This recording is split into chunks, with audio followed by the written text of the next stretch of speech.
కొల్లేరుకు foreign గెస్ట్లు వచ్చారు. Winter రాగానే కొల్లేరును పలకరించేందుకు రెక్కలతో వాలిపోయారు. ఆ గెస్ట్లు మరెవరో కాదు, విదేశాల నుంచి వచ్చిన వలస పక్షులు. కొల్లేరు ప్రాంతంలో ఇప్పుడు ఎక్కడ చూసినా విదేశాల పక్షులు కనువిందు చేస్తున్నాయి. శీతాకాలపు విడిది పక్షుల కిలకిలా రావాలతో కొల్లేరు కలకలలాడుతోంది. వీటిని చూసేందుకు పర్యాటకులు భారీగా కొల్లేరుకు తరలి వస్తున్నారు. దీంతో పర్యాటకులకు ఇబ్బందులు తలెత్తకుండా ప్రత్యేక ఏర్పాట్లు చేస్తున్నారు. కొల్లేరు తాజా పరిస్థితిపై మరింత సమాచారం మా ప్రతినిధి శ్రీనివాస్ అందిస్తారు.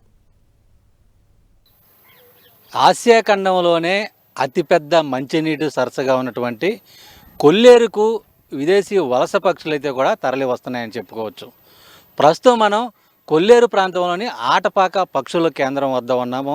ఈ పక్షుల కేంద్రానికి ఇప్పుడు ఇతర దేశాల నుంచి కూడా పెద్ద ఎత్తున రకరకాల పక్షులైతే కూడా కొంగలు పక్షులైతే కూడా తరలి వస్తున్న సందర్భం అయితే కూడా ఉంది. ముఖ్యంగా దాదాపు కొల్లేరు సరస్సుకి ప్రతి సంవత్సరం కూడా 200 రకాల కంటే ఎక్కువ పక్షులైతే కూడా వలస వస్తూ ఉంటాయి.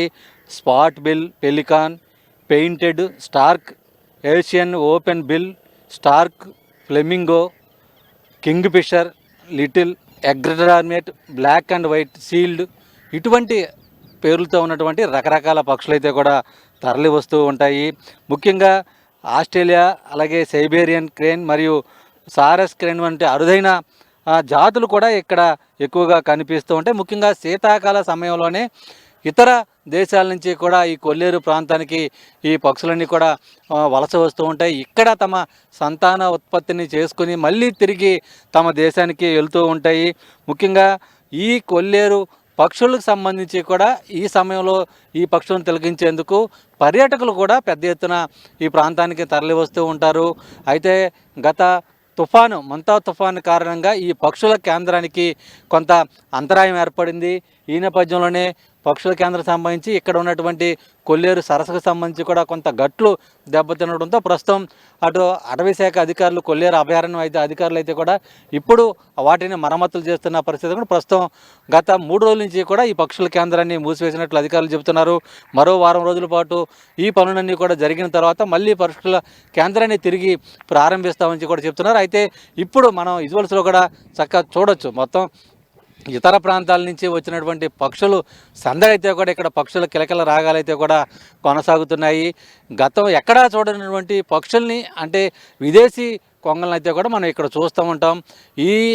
ఈ కొంగ మళ్ళీ ఈ పక్షులను చూడాలంటే మళ్ళీ శీతాకాలం వస్తే కానీ చూడని పరిస్థితి. శీతాకాల సమయంలోనే వచ్చి ఇవి దాదాపు 2-3 నెలలు ఇక్కడ ఉండి ఇటు తమ సంతానోత్పత్తిని చేసుకుని తిరిగి మళ్ళీ ఆస్ట్రేలియా, అలాగే నైబీరియన్ ఇటువంటి దేశాలకు మళ్ళీ తరలి వెళ్తూ ఉంటాయి.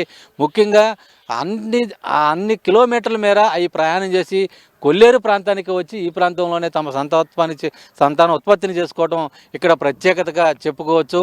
మొత్తానికి అటు సందర్శకుల్ని, పర్యాటకుల్ని ఆహ్లాదకరంగా ఉంచే విధంగా కూడా కొల్లేరు ఆటపాక పక్షుల కేంద్రం అయితే కూడా తయారవుతున్న పరిస్థితులు కూడా ఉన్నాయి.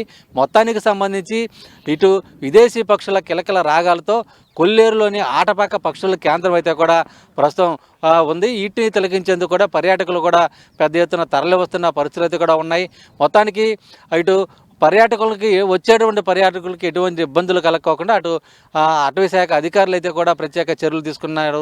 మొత్తానికి కొల్లేరు ఆటపాక పక్షుల కేంద్రం సంబంధించి ఈ సంవత్సరం ఈ శీతాకాల సీజన్లో పర్యాటకులను ఆకట్టుకునే విధంగా అన్ని సౌకర్యాలు కల్పించాలని చెప్పి కూడా అటు పర్యాటకులు కోరుతున్న పరిస్థితులు కూడా నెలకొని ఉన్నాయి. వీడియో ప్రసాద్తో శ్రీనివాస్ ఎన్టీవీ, కొల్లేరు ఆటపాక పక్షుల కేంద్రం నుంచి.